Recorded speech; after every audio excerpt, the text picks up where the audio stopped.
இயேசுவின் அன்பினை எண்ணியே அளவில்லா துதிகளுடன் சந்தோஷ கீதங்களால் இந்நாளுமே பாடிய போற்றிடுவேன்.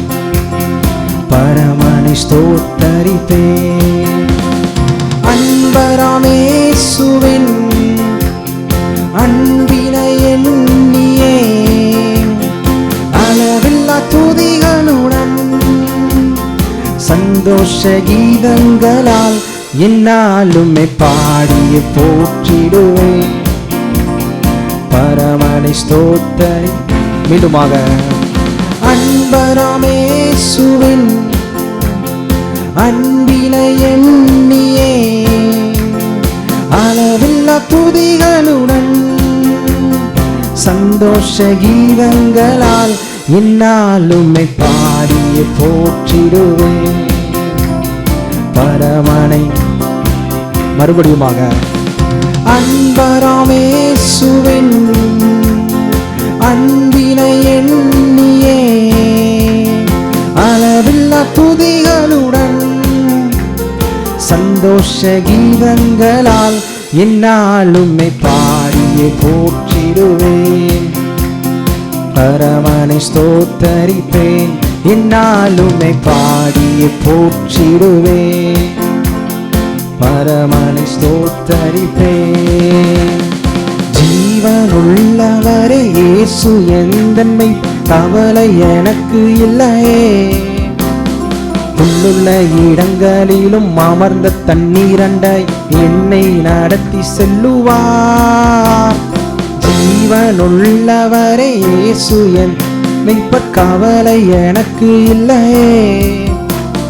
புல்லுள்ள இடங்களிலும் அமர்ந்த தண்ணீரண்டாய் என்னை நடத்தி செல்லுவார். காலம் மாறினாலும் பூமி அழிந்தா இயேசு என்றும் மாறிடா. காலம் மாறினாலும் பூமி அழிந்தா இயேசு என்றும் மாறிடா. எந்த நேசரே எந்த அடைக்கலமானவர் போக்கிலும் வரத்திலும் என்னை கரம் பற்றி நடத்துவார். எந்த நேசரே எந்த அடைக்கலமானவர் போக்கிலும் வரத்திலும் என்னை கரம் பற்றி நடத்துவார். அன்பராம் இயேசுவின் அன்பினை எண்ணியே அளவில்லா சந்தோஷ கீதங்களால் எந்நாளுமே பாடிய போற்றிடுவேன். பரமனை ஸ்தோத்தரிப்பேன். அன்பராம் இயேசுவின் அன்பினை எண்ணியே அளவில்லா துதிகளுடன் சந்தோஷ கீதங்களால் எந்நாளுமே பாடிய போற்றிடுவேன். பரமனை ஸ்தோத்தரி. எந்நாளுமே பாடிய போற்றிடுவேன். பரமனை ஸ்தோத்தரிப்பேன். உலர்ந்த எலும்புகளை உயிர்க்க செய்தவர் உமக்கு நிகரே இல்லையே. சிவந்த சமுத்திரத்தை இரண்டாய் பிளக்க செய் என்னை நடத்தி செல்லுவீர். உலர்ந்த எலும்புகளை உயிர்க்க செய்தவர் உமக்கு நிகரே இல்லையே. சிவந்த சமுத்திரத்தை இரண்டாய் பிளக்க செய் என்னை நடத்தி செல்லுவீர். நல்ல தேவனின் வல்ல வார்த்தைகள் நல்ல தேவனின் வல்ல வார்த்தைகள் எந்தன் வாழ்வு மலரும். எந்தன் தேவனே எந்தன் பரிகாரமானவர் புதிய கிருபைகள் அனுதினமும் தருபவர். எந்தன் தேவனே எந்தன் பரிகாரமானவர். புதிய கிருபைகள் அனுதினமும் தருபவர். அன்பராமேசுவின் அன்பினை எண்ணியே அளவில்லா துதிகளுடன் சந்தோஷ கீதங்களால் என்னாலுமே பாடிய போற்றிடுவேன். பரமனை ஸ்தோத்தரிப்பேன். அன்பராமேசுவின் அன்பினை எண்ணியே அளவில்லா துதிகளுடன் சந்தோஷ கீதங்களால் என்னாலுமே பாடிய போற்றிடுவேன். பரமனை ஸ்தோத்தரிப்பேன். என்னாலுமே பாடிய போற்றிடுவேன். பரமனை ஸ்தோத்தரிப்பேன். வான சேனைகள் சூழ எக்கால சத்தம் மூல மேகம் மீதினில் ஒரு நாள் மசற்ற ஜோதியாக மகிமை ராஜனாக மணவாளன் வந்திடுவார். வான சேனைகள் சூழ எக்கால சத்தம் மூலம் மேகம் மீதினில் ஒரு நாள் மசற்ற ஜோதியாக மகிமை ராஜனாம் மணவாளன் வந்திடுவார். ஆயத்தமாகிடுவேன் நண்பரை சந்தித்தீர் பரிசுத்த கூட்டத்தோடு. ஆயத்தமாகிடுவேன் நண்பரை சந்தித்தீர் பரிசுத்த கூட்டத்தோடு. அந்த நாள் சமீபம் என் இதயம் பூரிக்குதே. செல்வே நண்பருடன் நித்தியமா. அந்த நாள் சமீபமே என் இதயம் பூரிக்குதே. செல்வேன் நண்பருடன் வாழ்வே நித்தியமாய். அன்பராமேசுவின் அன்பினை எண்ணியே அளவில்லா துதிகளுடன் சந்தோஷ கீதங்களால் என்னாலுமே பரமனை ஸ்தோத்தரிப்பேன்.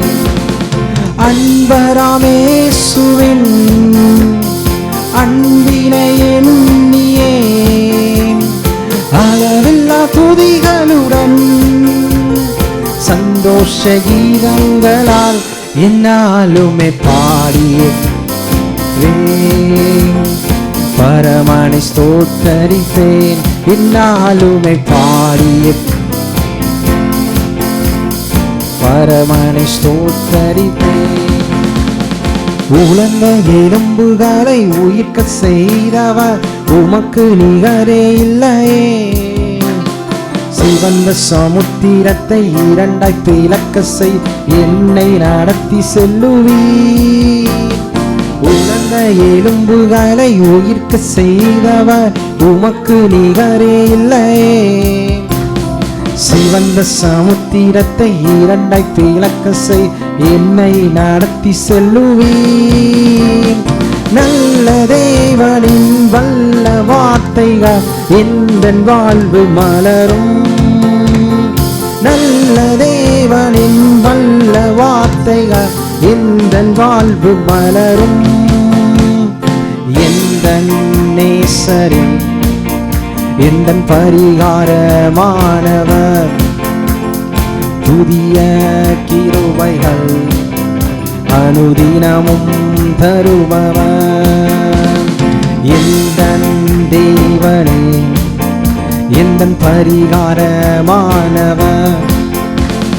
புதிய கிருபைகள் அனுதினமும் தருபவர்.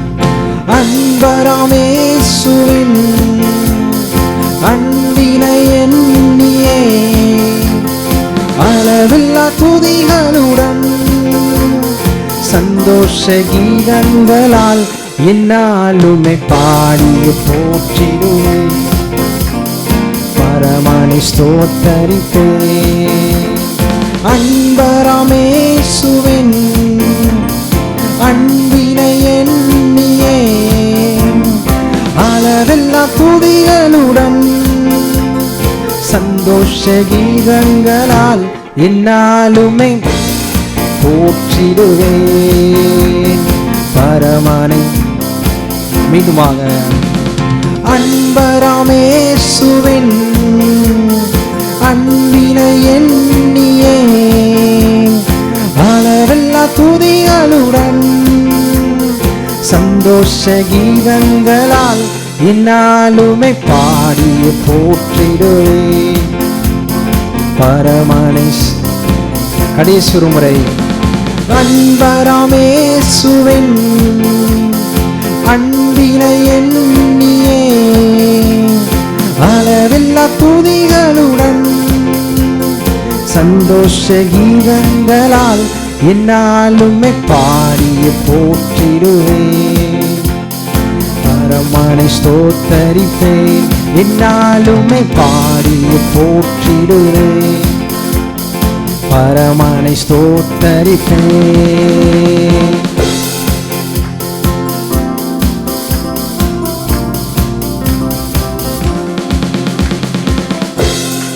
அவர் கரங்களை தட்டி கர்த்தரை ஸ்தோத்தரிப்போம்.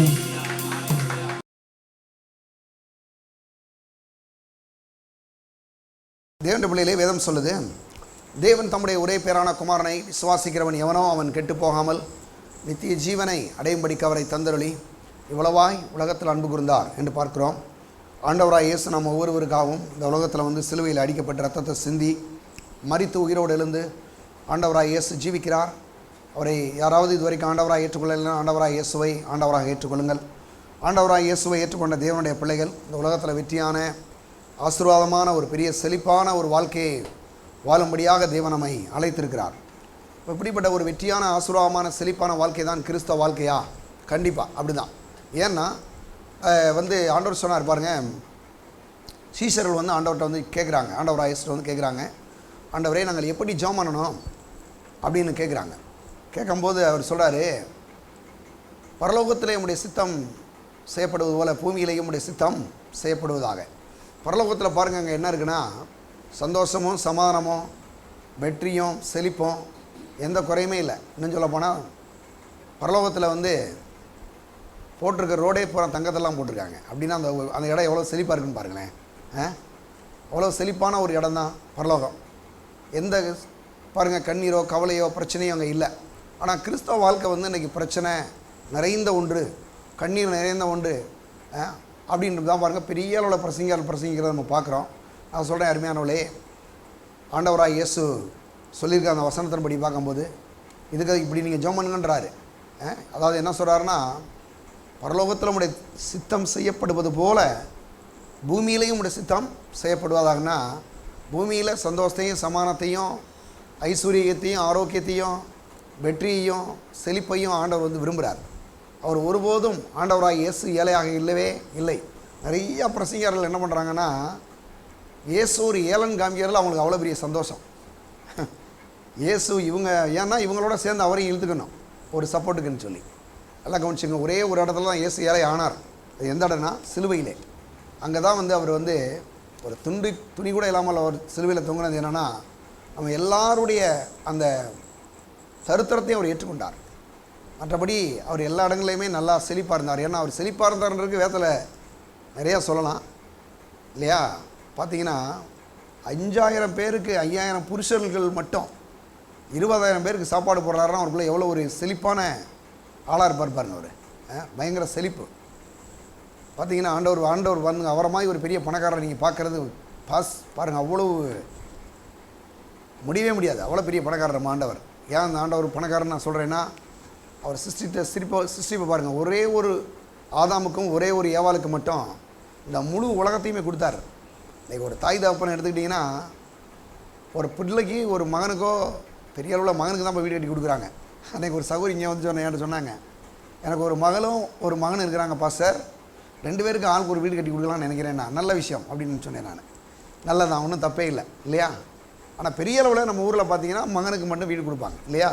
ஆனால் ஆண்டவர் பார்த்தீங்களா என்னென்னா, ஒரே ஒரு ஆதாம், ஒரே ஒரு ஏவாள், 2 பேருக்கு மட்டும் இந்த முழு உலகத்தையுமே கொடுத்துட்டார். அப்படின்னா அவர் எவ்வளோ பெரிய ஐஸ்வர்யமுள்ள தேவன்றதை கொஞ்சம் பாருங்கள்.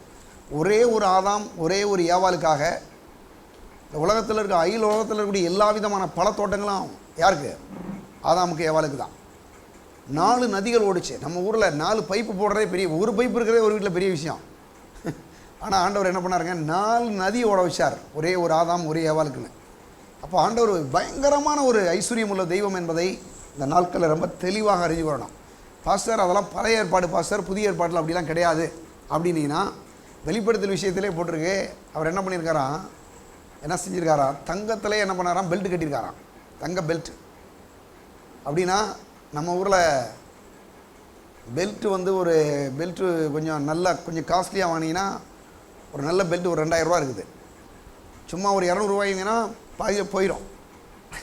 அந்த மாதிரி ஒரு 2000 ரூபாய்க்கு பெல்ட் வாங்கினீங்கன்னா ஓரளவு ஒரு 5 வருஷம் 10 வருஷம் கூட 5 வருஷம் தாராளமாக வரும்.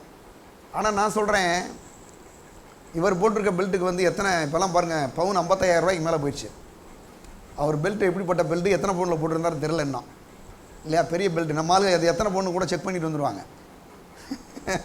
ஆனால் ஆண்டவர் அவ்வளோ பெரிய அழகாக பாருங்கள் பெல்ட்டு போட்டிருக்கிறாரு. அவ்வளோ பெரிய ஒரு ஐஸ்வர்யம் உள்ள தெய்வம் என்பதை அறிந்து கொள்ளுங்கள். உலகத்தில் நம்ம ஊரெல்லாம் சொல்கிறாங்க இதுதாங்க ரொம்ப பணக்கார தெய்வம் அப்படின்றாங்க. நான் சொல்கிறேன், இயேசு தான் ரொம்ப பெரிய பணக்கார தெய்வம், மறந்துடக்கூடாது. இந்த பணக்கார தெய்வத்தோடு நம்ம ஒட்டிக்கிறதுனால தான் நம்மளும் பணக்காரரெல்லாம் மாறுறோம். அதனால தான் சொல்கிறேன் அருமையானவர்களே, பணம் வந்து நீங்கள்லாம் பணம் வேணும்னு விசுவாசிக்கணும். ரொம்ப பேருக்கு பாருங்கள், நான் மதுரையில் இருக்கும்போது ஒரு பிரதர் எனக்கு தெரியும், அவரை ஒரு பேங்க்கில் போய் பாருங்கள் கேஷியராக வேலை நல்ல ஒரு கவர்மெண்ட் பேங்க் தான். ஆனால் அவர் என்ன செய்வாராம் பாருங்கள், அந்த நாட்களில் ஒரு சரியான வெளிச்சம் இல்லாதனால பாவம் அவருக்கு அந்த நாட்களில் 100 ரூபா சம்பளமாக பாருங்கள். அந்த 100 ரூபாயை வாங்கி கொண்டு வந்து வீட்டில் போட்டு சொல்லுவாராம், கீழே போட்டு மிதிப்பாராம், ஏ பிசாசே பிசாசே பிசாசே அப்படின்னு வரான். ஒரு நாள் அந்த பாஸ்டர் போய் சொன்னாராம், பாஸ்டர் வாங்குகிற சம்பளம் பத்த மாட்டேது, 1 மாதத்துக்கு வர மாட்டேதுன்னு. இவர் ஏற்கனவே வேறு சிச்சிலேருந்து வந்தவர், இங்கே வந்தவர். இவர் பாஸ்டர் கேட்டாராம், 100 ரூபா சம்பளம் பத்தலைன்றீங்க, அப்போலாம் உங்களுக்கு வேறு என்ன பிரச்சனை கேட்டாராம். இல்லை நான் போன ஒரு சபையில் பணத்தை பிசாசுன்னு சொல்லி கொடுத்துட்டாங்க, பண பிசாசு இது அப்படின்றனா நான் சம்பளம் வாங்கிட்டு நான் வீட்டில் போட்டு மிதிப்பேன், பிசாசே பிசாசே பிசாசே. இவர் சொன்னாராம், இந்த பிசாசை சம்பாதிக்கிறதுக்கு 1 மாதத்துக்கு வேலைக்கு போகிறீங்கன்னு கேட்டாராம். அவர் கொஞ்சம் விவரமான பாஸ்டர் பாருங்கள். இந்த பிசாசை சம்பாதிக்கிறதுக்கு எதுக்கு 1 மாதத்துக்கு நீங்கள் வேலைக்கு போகிறீங்க அப்படின்னாராம். ஐயோ இல்லை பாஸ்டர், அங்கே போனேன், அவர் சொன்னார் பிசாசு, பணம் ஒரு பிசாசுன்ட்டார் அப்படின்னு. அவர் சொன்னாராம், பணம் பிசாசு கிடையாது, பண ஆசை தான் பிசாசுனாராம். நல்லா புரிஞ்சுட்டிங்களா? பண ஆசை தான் பிசாசு, பணம் பிசாசு கிடையாது. நீங்கள் போய் இங்கே ஆட்டோவில், நீங்கள் எல்லோரும் ஆட்டோவில் வந்துருவீங்க, பெட்ரோல் போட்டுருவீங்க, அங்கே போய் கண்டக்டர்கிட்ட நின்றுட்டு பஸ்ஸில் வந்துருவீங்கன்னா இந்தாங்க அந்த பண பிசாசை பிடிச்சிங்கன்னா இருந்தாலும் நம்மளை ஒரு மாதிரி பார்ப்பார். இப்போ தேவ அன்பை குறித்த ஒரு பெரிய வெளிச்சம் வரும்போது நான் சொல்கிறேன், வெற்றி செழிப்பு ஆசீர்வாதம்லாம் ஆண்டவருடைய பிள்ளைகளுக்காக தான் கர்த்தர் வச்சிருக்கிறார் என்பதை நாம் அறிந்து கொள்ள வேண்டும். இது மட்டும் இல்லாமல் இந்த தேவ அன்பை குறித்து நாம் பேசும்போது ரோமருக்கு எழுதின நிருபம் 12ஆம் அதிகாரத்திலிருந்து சில பகுதிகளுக்கு நம்ம போகலாம். எடுங்க 12ஆம் அதிகாரம். அப்படி இருக்க சகோதரரே, நீங்கள் உங்கள் சரீரங்களை பரிசுத்தமும் தேவனுக்கு பிரியமான ஜீவ பலியாக ஒப்புக் கொடுக்க வேண்டும் என்றும் தேவனுடைய இரக்கங்களை முன்னிட்டு உங்களை வேண்டிக் கொள்கிறேன். இதுவே நீங்கள் செய்யத்தக்க புத்தியுள்ள ஆராதனை. நீங்கள் இந்த பிரவிந்திற்கு ஒத்தவேசம் தெரியாமல் தேவனுடைய நன்மையும் பரிபூர்ணமான சித்தம் என்னதென்று பகுத்தறியத்தக்கதாக உங்கள் மனம் புதிதாகிறதுனாலே மறுரூபமாகுங்கள் அப்படின்னு சொல்கிறார். பாருங்கள் அருமையானவர்களே, என்ன சொல்கிறாரு அப்படின்னா, அப்படி இருக்க சகோதரரே, நீங்கள் உங்கள் சரீரங்களை பரிசுத்தமும் தேவனுக்கு பிரியமான ஜீவ பலியாக ஒப்புக் கொடுக்க வேண்டும் என்று தேவனுடைய இரக்கங்களை முன்னிட்டு உங்களை வேண்டிக் கொள்கிறேன். இதுவே நீங்கள் செய்யத்தக்க புத்தி உள்ள ஆராதனை அப்படின்றார். அப்போ என்ன சொல்கிறாரு அப்படின்னா, நம்முடைய சரீரத்தை பரிசுத்தமான ஒரு ஜீவ பலியாக ஒப்புக் கொடுக்க வேண்டும் என்பதான் அவருடைய பாருங்கள் ஒரு காரியமாக நம்மள தான் சொல்கிறாரு. சகோதரரே அப்படின்னா ரட்சிக்கப்பட்டவர்களே அப்படின்னு சொல்கிறாரு. நீங்கள் இப்பிரவிந்திற்கு ஒத்தவேசம் தெரியாமல் தேவனுடைய நன்மையும் பிரியமும் பரிபூர்ணமான சித்தம் என்னதென்று பகுத்தறியத்தக்கதாக உங்கள் மனம் புதிதாகிறதுனாலே மறுரூபமாகுங்கள் அப்படின்றாரு. அப்போ என்ன சொல்கிறாரு, உங்களுடைய மனது புதிதாகட்டும். எப்படி புதிதாகிறது? தேவனுடைய வார்த்தையை எடுத்துக்கோங்க, எடுத்து அதை தியானிக்கும் போது உங்களுடைய மனம் கண்டிப்பாக புதிதாகும். அதுதான் பாருங்கள் சங்கீதக்காரனை தாவீது சொல்கிறாரு, துன்மார்க்கருடைய ஆலோசனை நடாமல் பாவியுடைய வழியில் நில்லாமல் பரியாசக்கார உட்காரும் இடத்துல உட்காராமல் கர்த்தருடைய வேதத்தில் பிரியமாக இருந்து இரவும்போது அவருடைய வேதத்தில் தியானமாக இருக்கிற மனுஷன் பாக்கியமாக நீர்க்காலின் ஓரமாய் நடப்பட்டு தன் காலத்தில் தன் கனியை தந்து இலை உதிரா இருக்கிற மரத்தை போல இருப்பான், அவன் செய்வதெல்லாம் வாய்க்குன்றார்.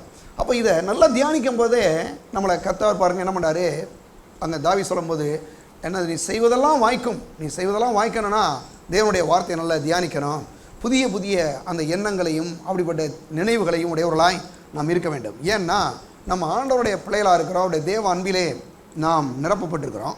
அது மட்டும் இல்லாமல் ஆண்டவராய் இயேசு கிறிஸ்து அவர் தேவ அன்பை இந்த உலகத்தில் காமிச்சார். அதே போல தான் நம்மளையும் ஆண்டவர் வந்து இந்த உலகத்தில் தேவ அன்பை காண்பிக்கும்படி நம்மளை அழைத்திருக்கிறார். அதில் குறிப்பாக பார்த்தீங்கன்னா ரோமர்கள் நிறுவம் வந்து 16 அதிகாரங்களை கொண்டது இல்லையா. ரோமர்கள் நிறுவம் ரோம மக்களுக்கு அப்போஸ்தலனாகிய பவுல் எழுதக்கூடிய ஒரு நிறுவம். இந்த நிறுவத்தில் முதல் 11 அதிகாரங்கள் வந்து அது வந்து ரட்சிப்பை குறித்தும் சுவிசேஷத்தை குறித்தும் பாவம் என்றால் என்ன என்பதை பற்றி சொல்கிறார். அடுத்திருக்கக்கூடிய 5 அதிகாரங்கள் நீங்கள் வந்து 12ஆம் அதிகாரத்திலிருந்து 16ஆம் அதிகாரம் வரைக்கும் என்னென்னா அங்கே வந்து நாம் ரட்சிக்கப்பட்ட தேவனுடைய பிள்ளைகளாக நாம் வந்து எப்படியெல்லாம் இந்த உலகத்தில் வந்து நாம் தேவ அன்பை காட்ட வேண்டும் என்பதை பற்றி அவர் எழுதுகிறார். அதில் குறிப்பாக நம்ம 12ஆம் அதிகாரத்தில் 9ஆம் வசனத்தை வந்து கண்டிப்பாக நம்ம வாசிக்கணும்.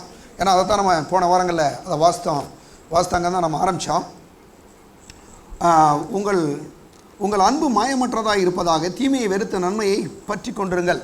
உங்கள் அன்பு மாயமற்றதாய் இருப்பதாக குறிப்பாக சொல்கிறாருன்னா உங்களுடைய அன்பு எப்படிப்பட்டதாக இருக்கணும், நமக்குள்ள இருக்கக்கூடிய அன்பு தெய்வீகமான அன்பு, தேவ அன்பு. அது ஏதோ ஒரு நாடகம் போடுற மாதிரி சிலர் என்ன பண்ணிடுவாங்க பாருங்கள், அந்த அன்பு வந்து சும்மா அன்பு காட்டுற மாதிரி இருப்பாங்களே தவிர ஆனால் என்ன கிடையாது, அன்பா இல்லை.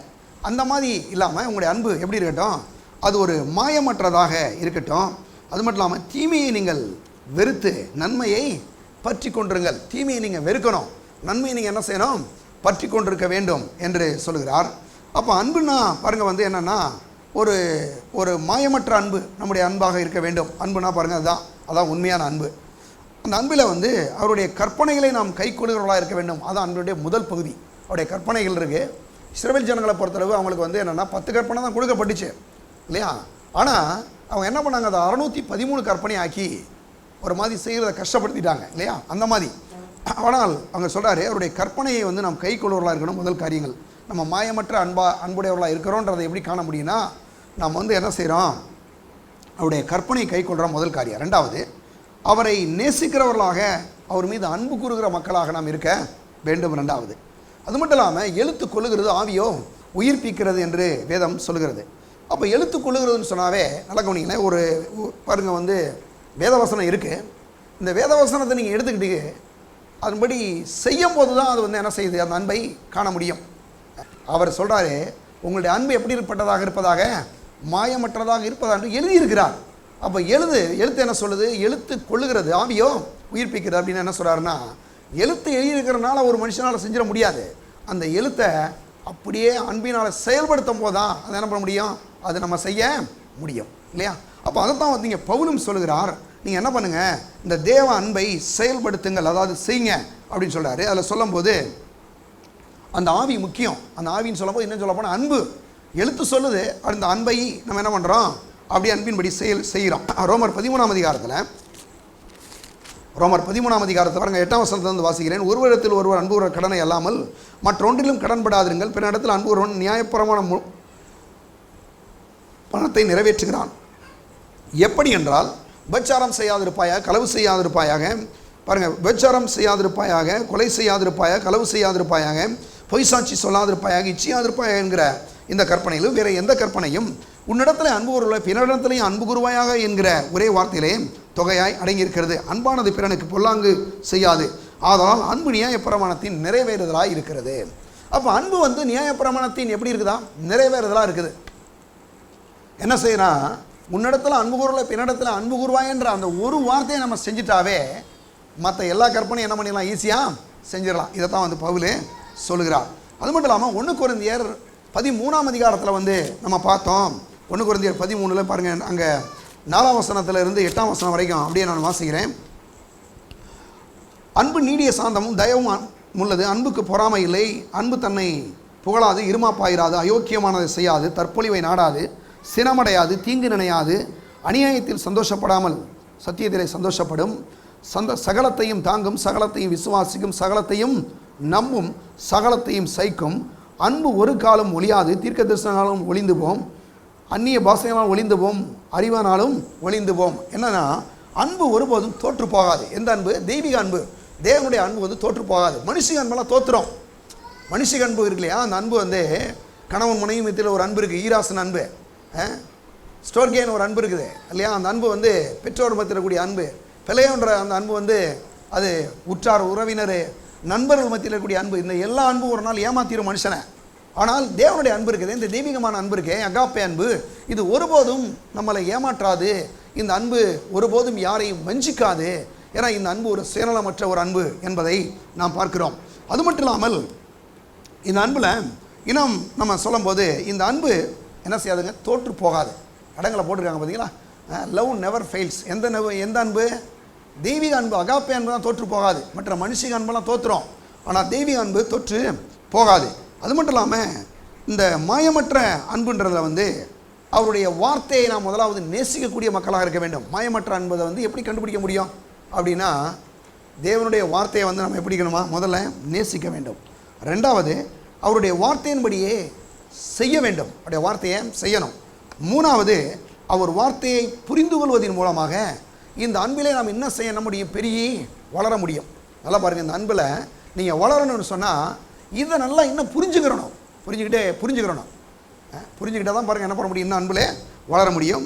பாருங்கள், ஒரு வசனத்துக்கு போவோம், எப்படி இந்த அன்பை வந்து பாருங்கள் நம்ம வந்து அதாவது கீழ்ப்படிய முடியும் அப்படின்னு சொன்னால் எடுங்க, ரோமர் கழுதின நிருபம் 6ஆம் அதிகாரம் 17ஆம் வசனம் எடுங்க.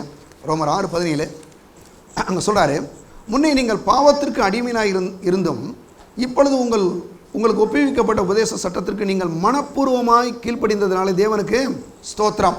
என்ன சொல்கிறாரு, நீங்கள் மனப்பூர்வமாய் இப்பொழுது கீழ்ப்படிந்ததுனாலே தேவனுக்கு ஸ்தோத்திரம். மனப்பூர்வமாய் ஒரு விஷயத்தை செய்யும் போது ஆண்டவருடைய வசனத்தை கேட்கும்போது மனப்பூர்வமாக ஒருத்தர் ஞானஸ்தானம் எடுக்கிறோமா, மனப்பூர்வமாக எடுத்துடணும்.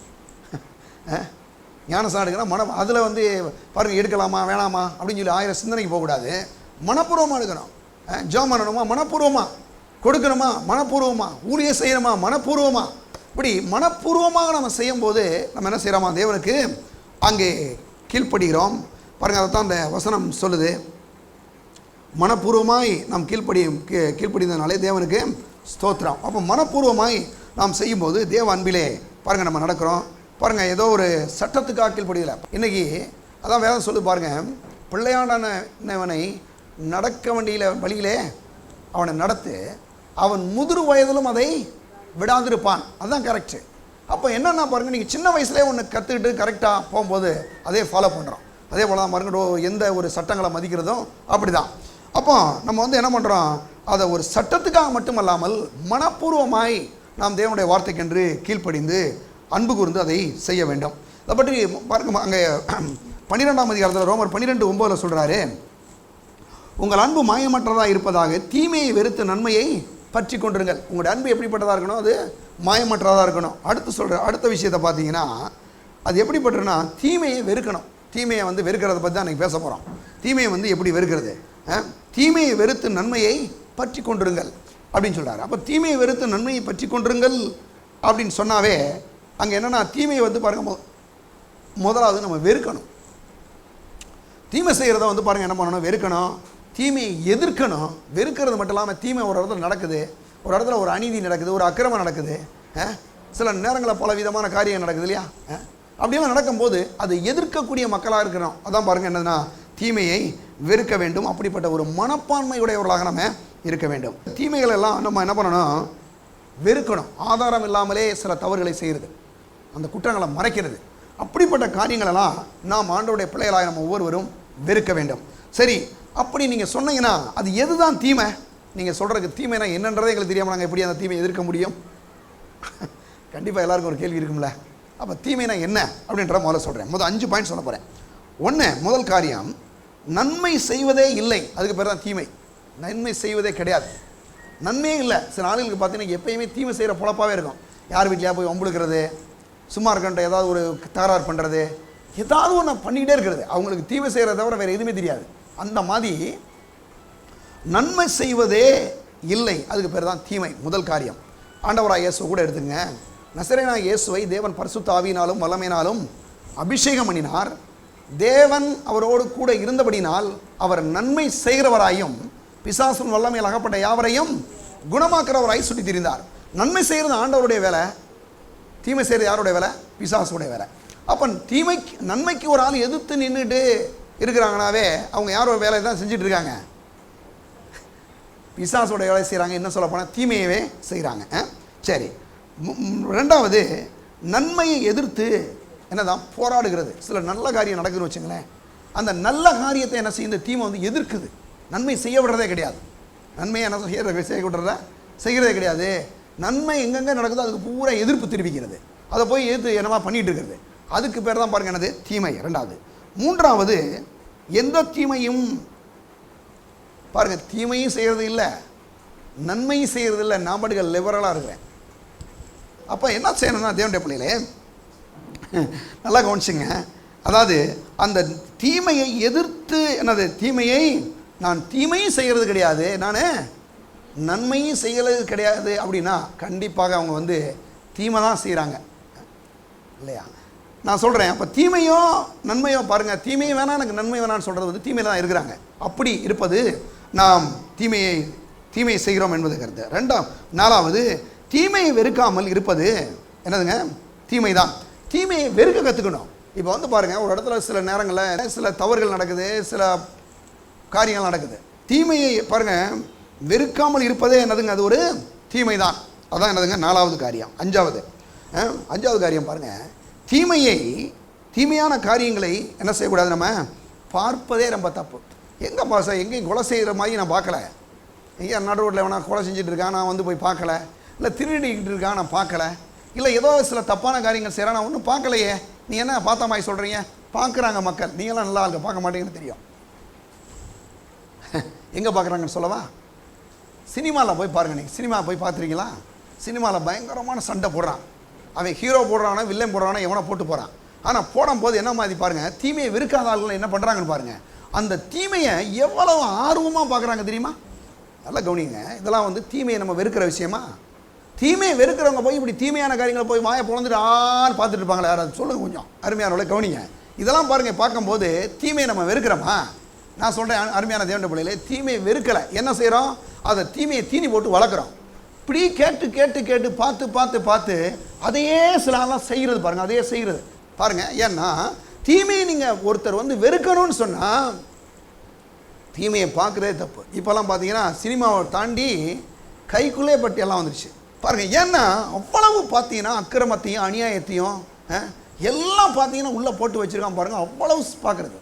ஆனால் சில ஆள்களுக்கு பார்த்தீங்கன்னா என்னென்னலாம் பார்க்க முடியாத போட்டு பார்க்க வேண்டியது அவ்வளோ இதுன்னு போட்டு. ஏன்னா தீமையை வந்து மக்கள் வந்து வெறுக்கிறது கிடையாது, தீமையை பார்த்து பார்த்து அதுக்கு தீனி போட்டு அப்படியே ஓட்டுறது வண்டியை. கடைசி பாருங்கள் என்ன பண்ணுறது, தீமையை பார்த்து தீமையை கேட்டு தீமையை சிந்திச்சு அப்படியே அந்த தீமையை வீட்டுக்குள்ளே வர்றதுக்கு அனுமதிக்கிறாங்க. அப்போ தேவனுடைய பிள்ளைகளே, இதெல்லாம் தீமையை வெறுக்கக்கூடிய ஒரு காரியம் அல்ல, தீமைக்கு தீனி போட்டு என்ன செய்கிறாங்க மக்கள் வளர்க்குறாங்க. அப்போ என்ன பண்ணணுங்க, தீமையை பார்ப்பதையே நம்ம என்ன பண்ணணும் தவிர்க்க வேண்டும். அப்போ பாஸ்டர் டிவி இருக்குதே, டிவியில் நல்ல காரியமே இல்லையா? கடவுள் எவ்வளோ அழகாக உருவாக்கியிருக்கிறாரு. சினிமாவில் தான் அவ்வளோ பிரச்சனை இருக்குது. ஏன் டிவியில் நீங்கள் ஒரு நல்ல காரியங்கள்லாம் பார்க்கலாமே? நான்லாம் பார்க்குறேன், சில நல்ல விஷயங்கள்லாம் பார்க்குறது உண்டு. அழகாக கடவுள் பாருங்கள், இந்த சில சேனல் இருக்குது பாருங்கள், மரம் செடி கொடியெல்லாம் போடுறான், அழகாக காமிக்கிறான். பார்த்தீங்கன்னா கடவுள் எவ்வளோ அழகாக உருவாக்கியிருக்காருன்னு பார்க்கும்போது, ஒரே ஒரு ஆதாமுக்கு ஒரு ஏவாளுக்கு உருவாக்குனார் பாருங்கள் கர்த்தர், அவ்வளோ அழகாக மிருகங்களை பற்றி போடுறான், எவ்வளோ போட்டிருக்கான், என்னமோ சொல்கிறான் பாருங்கள். இதெல்லாம் பார்க்கும்போது கர்த்தர் மேலே இன்னும் அன்பு வருங்க. நான் சொல்கிறேன், ஏன் சொல்கிறேன்னா, தீமையை நம்ம எந்த அளவுக்கு வெறுக்கணுமோ அப்படின்னா தீமையை பார்க்கறதை நம்ம என்ன பண்ணணுங்க தவிர்க்க வேண்டும். சரி, அப்போ இதெல்லாம் தீமையான காரியங்கள். நன்மையை செய்வதில்லை, அது தீமை. ரெண்டாவது, நன்மையை எதிர்த்து போராடுகிறது வந்து ஒரு தீமை. மூணாவது, நன்மையை செய்கிறது இல்லை தீமையை செய்கிறது இல்லை, அதுக்கு பேர் என்னதுங்க, அதுக்கும் தீமை. நாலாவது, தீமையை வெறுக்காமல் இருப்பது தீமை. அஞ்சாவது, தீமையான காரியங்களை பார்த்து கொண்டே இருப்பது, அதில் நேரத்தை செலவிடுவது, அப்படிப்பட்ட காரியங்களையே என்னது பார்க்குறது கேட்குறது இதே பண்ணுறது வந்து என்னதுங்க, அது ஒரு பெரிய தீமை. சரி, அப்போ இதெல்லாம் தீமையாக இருக்கிறனால இதெல்லாம் நம்ம என்ன பண்ணணும், வெறுக்கணும். வெறுக்கிறது மட்டும் இல்லாமல் இன்றைக்கி பாருங்கள், இந்த இன்னும் ஒரு சிலர் கூட பாருங்கள், இந்த மாரலிஸ்ட்னு இருக்காங்களே, அவங்களுக்கு தெரியும் இல்லையா? அது எப்படி சொல்லலாம் அவங்கள, அதாவது இவங்க நல்லொழுக்க போதனை கொடுக்குறாங்கல்ல, எல்கேஜியிலேருந்து கொடுக்குறான் நல்லொழுக்க போதனை இதை செய்யுங்க அதை செய்யுங்க. ஆனால் அன்றைக்கி பாருங்கள் சென்னையில் பார்க்குறேன் பாருங்கள், 2 காலேஜ் ஸ்டூடெண்ட்டு குரூப்பு 2 பேர் பாருங்கள், ஒருத்தன் அருவாவோட போகிறான் காலேஜுக்கு. எல்லாரும் நீங்கள் அதிர்ச்சி ஆகணும். உண்மையாகவேங்க 2 காலேஜுக்காரன் பஸ்ஸில் ஏறி போகிறான். ஒரே நம்பர் பஸ்ஸில் போகணும் போல். 2 பேரும் ஆளுக்கு ஒரு அருவா கத்தி வேறு என்னென்ன ஆயுதம்லாம் வச்சுருக்கான். எதுக்குடா வச்சுருக்கான்னு கேட்டால் அவன் சொல்கிறானா, தலையை வந்து என்னமோ சொல்லிட்டான். அவனுக்குள்ளே 2 தலை இருக்கான். அதுக்கு பேர் என்ன பேருன்னு தெரியுமா உங்களுக்கு? நான் சொல்கிறேன், ரூட்டு தலை. அதுக்கு பேர். எல்லாத்தையும் நான் ஒரு ரவுண்டு போடுறது உண்டு. என்ன ரூட்டு தலைனா, அந்த ரூட்டில் ஒரு 2 தலை இருக்கும். இது ஒரு 10-20 பேரை வச்சுருக்கான், அது ஒரு 10-20 பேரை வச்சுருக்கோம். 2 பேர், இவன் ஒரு கத்தி வச்சுருப்பான், அவன் ஒரு கத்தி வச்சுருப்பான், இவன் ஒரு அருவா வச்சுருப்பான். 2 தலைக்கு என்ன பிரச்சனைனா, நீயா நானா பிரச்சனை. நீ பெரியாளா நான் பெரியாளா. படிக்கும் போதுங்க ஏங்க இவெல்லாம் யார்? நல்லொழுக்க போகிறதான் தான் படிச்சுட்டு வர்றாங்க. எல்கேஜிலேருந்து படிச்சுட்டு வர்றான். ஆனால் நல்லொழுக்கத்தை ஏன் செய்ய முடியல அவனால்? அப்படின்னா ஒரு மனுஷனுக்குள்ளே வந்து பாவம் இருக்கிற வரைக்கும், மறுபடியும் பிறக்காத ஒரு மனுஷனுக்குள்ளே அவனால் இந்த நல்லொழுக்கத்தை ஒரு நாள் கடைபிடிக்க முடியவே முடியாது. அவன் மறுபடியும் பிறந்தால் ஒழிய, மறுபடியும் ஆண்டவராய் இயேசுவை ஒரு மனுஷன் ஆண்டவராய் ஏற்றுக்கொள்ளும் போது தான் என்ன பண்ண முடியும்? தேவ அன்பிலே வாழ முடியுமே தவிர, நல்லொழுக்க போதனை ஒரு மனுஷன் கற்றுக்கொள்கிறனால அவனால் என்ன பண்ண முடியாது? நல்லொழுக்கத்தை செய்ய முடியாது. அப்போ ஆண்டவராய் இயேசு ஒரு மனுஷன் ஏற்றுக்கொள்ளும் போது என்ன ஆகுன்னா, அந்த தேவ அன்பு அவனுக்குள்ளே இருக்கிறதுனால நல்லொழுக்க போதனை அவன் கேட்குறானோ இல்லையோ, வேதமே சொல்லுது நல்லொழுக்க போதனையா இல்லையா? அவளை சொல்லுது. அப்போ அதை கேட்டாமல் என்ன பண்ணிடலாம்? செஞ்சிடலாம். அப்போ தேவனுடைய பிள்ளைகளை நல்லா கவனிங்க. அப்போ மறுபடியும் பிறக்கிறது தான் பாருங்கள். பவுல் வந்து சகோதரரே ஆரம்பிக்கிறார் 12ஆம் அதிகாரத்தில். ரோமர் 12ஆம் அதிகாரத்தில் சகோதரர் என்றார். யாருக்கு? ரட்சிக்கப்பட்டவங்களுக்கு தான் அதனால் செய்ய முடியும் இல்லையா அந்த காரியங்களை.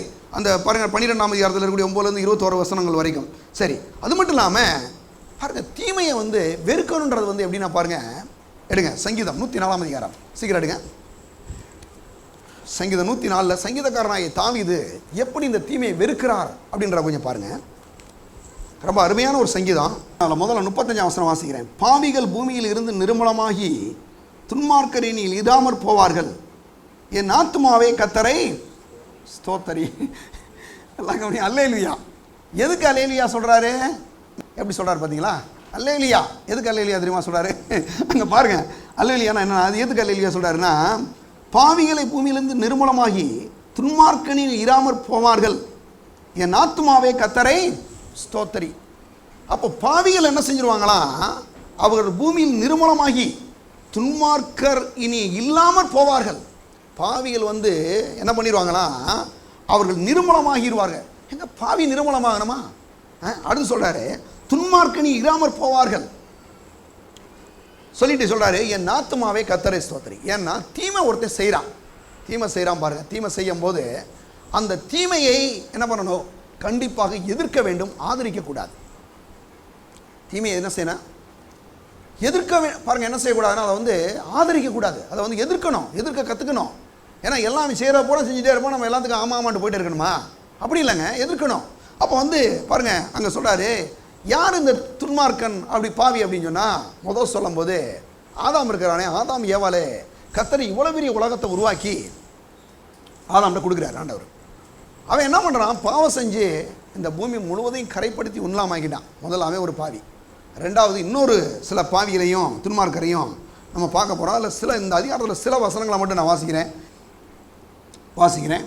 என் 1ஆம் வசனத்தில், என் ஆத்துமாவே கர்த்தரை ஸ்தோத்திரி, என் தேவனாய் கர்த்தாவே, நீர் மிகவும் பெரியவராயிருக்கிறீர், மகிமையும் மகத்துவத்தையும் நீர் அணிந்து கொண்டிருக்கிறீர்.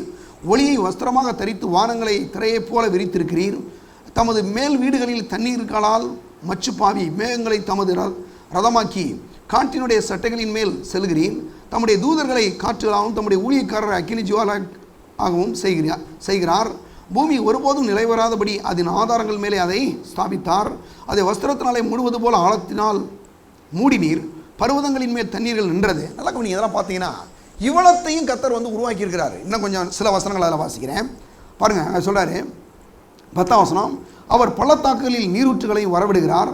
அவைகள் மலைகள் நடுவே ஓடுகிறது. அவைகள் வெளியின் ஜீவன்களுக்கெல்லாம் தண்ணீரை கொடுக்கும். அங்கே காட்டு கழுதைகள் தங்கள் தாகத்தை தீர்த்து கொள்ளும். அதெல்லாம் பார்த்தீங்க, இவ்வளவு மிருகங்கள்லாம் இருக்குது. எல்லாத்துக்கும் என்ன செய்கிறார்? தாகத்தை தீர்க்கிறாரு. இன்னும் கொஞ்சம் போகலாம் பாருங்கள். அடுத்த சில வசனங்களுக்கு கூட வாசித்துருவோம். 18ஆம் வசனம் பாருங்களேன். 15ஆம் வசனத்துலேருந்து கூட 16ஆம் வசனத்து வாசிக்கிறேன். கர்த்தருடைய விருட்சங்களும் அவர் நாட்டின் லீபனோனின் கேதுர்களும் சாரத்தினால் நிறைந்திருக்கும். அங்கே குருவிகள் கூடு கட்டும். தேவதாது விருட்சங்கள் கொக்குகளின் குடியிருப்பு. உயர்ந்த பர்வதங்கள் வரையாடுபோல்களும் கண்மலையில் குளிமுசல்களும் கண்மலைகள் குளிமுசலுக்கு அடைக்கலம், சந்திரனை காலக்குறிப்புகளுக்காகவும் படைத்தார். சூரியன் தன் அஸ்தமத்தை அறியும். நீர் இருளை கட்டளையிடுகிறீர், ராக்காலமாகும். அதிலே சகல காட்டு ஜீவன்களும் நடமாடும். நிறையா விஷயத்த சொல்கிறாரு. இவ்வளோ விஷயங்களை செஞ்சுட்டு அவர் என்ன சொல்கிறாருன்னு நிறையா படைச்சிட்டாரு. இந்த படைச்சதை பூரா ஒன்று ஆதாமுக்கு எடுத்துட்டான், ரெண்டாவது என்னென்னா இந்த மனுஷன் இன்னைக்கு வந்து கெடுத்துக்கிட்டு இருக்கான். இந்த கடவுள் உருவாக்கின எந்த இயற்கையும் பாதுகாக்கிற என்னத்தையும் அவனை பண்ணி விட்டுறது. ஏன்னா பார்த்தீங்கன்னா அந்த மாதிரியெல்லாம் பண்ணுறது.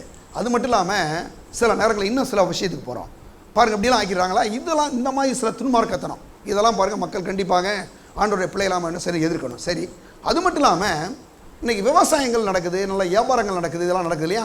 இதில் சில நேரங்களில் ஒரு வசனத்துக்கு போயிட்டே நான் சொல்கிறேன் என்ன செய்யலான்றதை பற்றி எடுங்க. அதாவது ஏன் வந்து இந்த உலகத்தில் இன்றைக்கி நிறைய தரித்திரம் நிறைய தாண்டவம் ஆடுது அப்படின்னா பாருங்கள், அதுக்கு வந்து நீதிமொழிகள் 11ஆம் அதிகாரம் எடுங்க. நீதிமொழிகள் 11ஆம் அதிகாரம் 26 பாருங்கள். தானியத்தை கட்டி வைக்கிறவனை ஜனங்கள் சபிப்பார்கள், விற்கிறவனுடைய தலையின் மேல் ஆசீர்வாதம் தங்கும். நல்லா கவனிங்களேன், என்ன பண்ணுறாங்களா நிறைய நேரங்களில் இந்த மக்களை வந்து பாருங்கள் வந்து ஒரு மாதிரி இக்கட்டான நினைக்கல தள்ளுறது.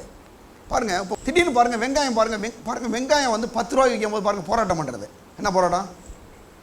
10 ரூபாய்க்கு விற்கிறது, அரசாங்கம் ஒரு விலையை நிர்ணயம் செய்யணும் அப்படின்னு போராட்டம். இதே இது 100 ரூபாய்க்கு விற்றா எதுவுமே பேசுகிறதே கிடையாது. சில நேரங்களில் என்ன பண்ணுறாங்கன்னா சில வியாபாரிகள் பாருங்கள் என்ன பண்ணுவாங்க, விவசாயிகள்கிட்ட வாங்கி கொண்டு போய் ரொம்ப டிமாண்ட் எதுன்னு பார்க்குறது. வெங்காயம், தக்காளி, சில நேரங்களில் உருளைக்கிழங்கு, சில நேரங்களில் ஏதாவது ஒரு முக்கியமான பொருட்கள் கரெக்டாக பாருங்கள். இந்த தீபாவளி டைமில் இது மாதிரி வேலை நடக்கும் பார்த்துருக்கீங்களா, ஏறும் இறங்கும். பார்த்தீங்கன்னா அப்போ தான் போன வாரத்தில் வந்து 20 ரூபா இருக்குது, டக்குன்னு பார்த்தீங்கன்னா 100 ரூபா 150 ரூபா கிட்ட போய்ட்டு இருக்கோம். என்னென்னா அங்கே ஸ்டாக் மார்க்கெட்டில் என்ன பண்ணுறது, பூரா இந்த வேலை பார்க்குறது, பூராத்தையும் அப்படியே மூட்டை போட்டு ஒதுக்கி வச்சிடுறது. ஒதுக்கி வச்சுட்டு பாருங்கள் என்ன பண்ணுறது, பூரா வந்து கட்டி வச்சுட்டு குடவுனில் போட்டு வச்சுட்டு அதை கொஞ்சமாக விடுறது. இப்போ பார்த்தீங்கன்னா இப்போ நம்ம பெரம்பலூருக்கு வந்து ஒரு 1000 கிலோ தக்காளி வேணும்னா என்ன பண்ணுறது, வேணும்னே 100 கிலோ அனுப்புறது. எப்படி இருக்குது மக்கள்கிட்ட? அப்போ 1000 கிலோ வந்து விற்றா வந்து ஒரு 50 ரூபான்னு விற்றுடலாம். ஆனால் 100 கிலோ அனுப்புனீங்கன்னா என்ன பண்ணுவாங்க, காசு எவ்வளோன்னு பரவாயில்லைங்க, சரி 100 ரூபா இது பாருங்கள் 40 ரூபாய்க்கு விற்றா 100 ரூபாய்க்கு வாங்க ரெடியாக இருப்பாங்க. அந்த மாதிரிங்க இன்னும் இப்படிலாம் சில கோல்மாலாம் பண்ணுறது பாருங்கள், வியாபாரத்தை பயங்கரம் பண்ணுறது. ஏன்னா அந்த காரியங்களை பூரா மக்களை ஏமாத்துறது. இப்படிலாம் பண்ணும்போது என்ன ஆயிடுது அப்படின்னு சொன்னால் அப்படிப்பட்ட மக்கள் மீது சாபம் வரும்னு சொல்லி வேதம் சொல்லுது. என்னது? தானியத்தை கட்டி வைக்கிறவர் இல்லையா, அந்த வசனம் சொல்லுது என்னது, தானியத்தை கட்டி வைக்கிறவனை ஜனங்கள் சபிப்பார்கள், விற்கிறவனுடைய தலைமையில் ஆசீர்வாதம் தங்கும். எந்த சூழ்நிலையிலையும் என்ன நடந்தாலும் பரவாயில்ல விற்போம் அப்படின்னு விற்கிற ஆளுகள் பாருங்கள் என்ன பண்ணுறாங்கன்னா நல்லா என்ன ஆசீர்வதிக்கப்படுறாங்க. அப்போ இங்கே என்ன சொல்கிறார் ஆண்டவர் வந்து அப்படின்னா, நீங்கள் தானியத்தை கட்டி வைக்கிறவனை சபிப்பார்கள், என்னது, அதை விற்கிறவர்களுடைய தலையில் மேலே ஆசீர்வாதம் தங்கும். அப்போ வந்து என்ன மாதிரி ஒரு டிமாண்ட் இருந்தாலும் அந்த நேரத்தில் தாராளமாக இருக்கிறத விற்கும் போது அங்கே கர்த்தர் என்ன பண்ணுறாருங்க, ஆசீர்வதிக்கிறார். அப்போ இப்படிப்பட்ட சில ஆள்கள் மூலமாகவும் என்ன ஆயிடுதுன்னா மக்களுக்கு வந்து ஒரு பெரிய சில தடைகள் ஏற்படுது இல்லையா.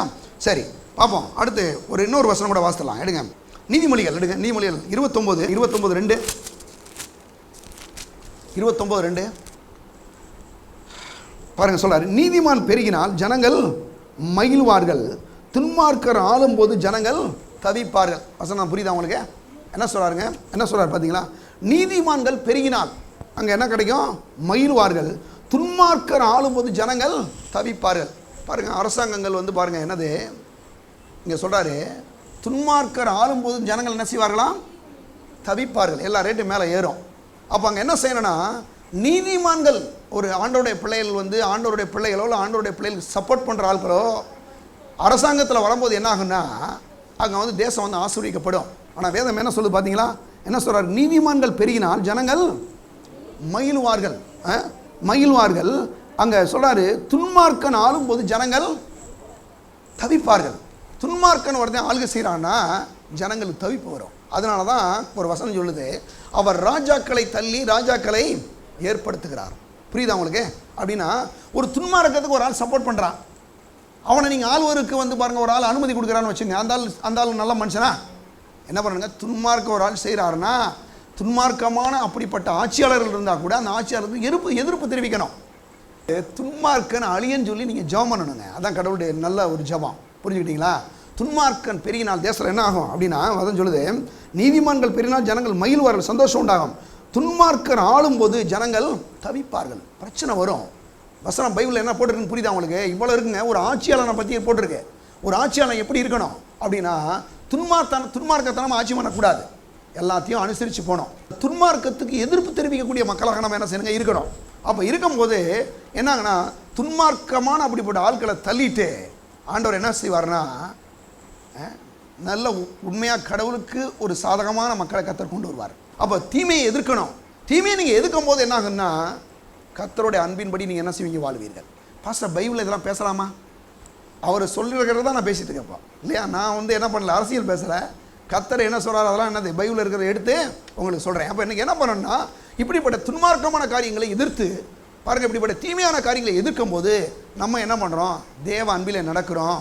அப்படிப்பட்ட துன்மார்க்கு எதிர்ப்பு தெரிவிக்கும் போது தேவன் நம்முடைய சார்பாக நமக்கு ஆதரவாக என்ன செய்கிறாருங்க இருக்கிறார். கர்த்தர் நல்லவர் என்பதையும் அவர் துன்மார்க்கத்தனம் வைத்திருக்க பாருங்க எல்லாத்தையும் நம்ம பாருங்க என்ன பண்ணணும், எடுங்க சங்கீதம் 97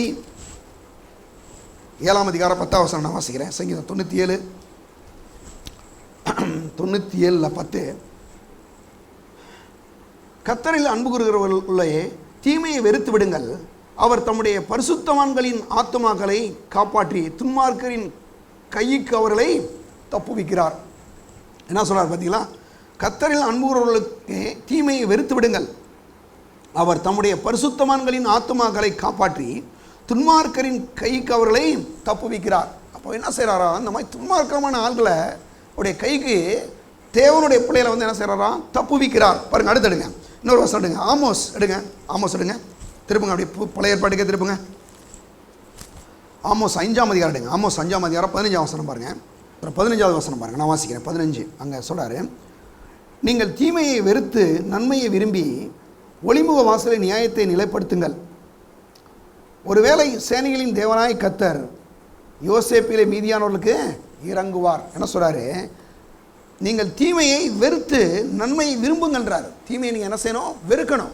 குறிப்பாக நான் சொல்கிறேன், தீமையாக இருக்கக்கூடிய தீமையை செய்யக்கூடிய ஆட்களை வெறுக்கணும்.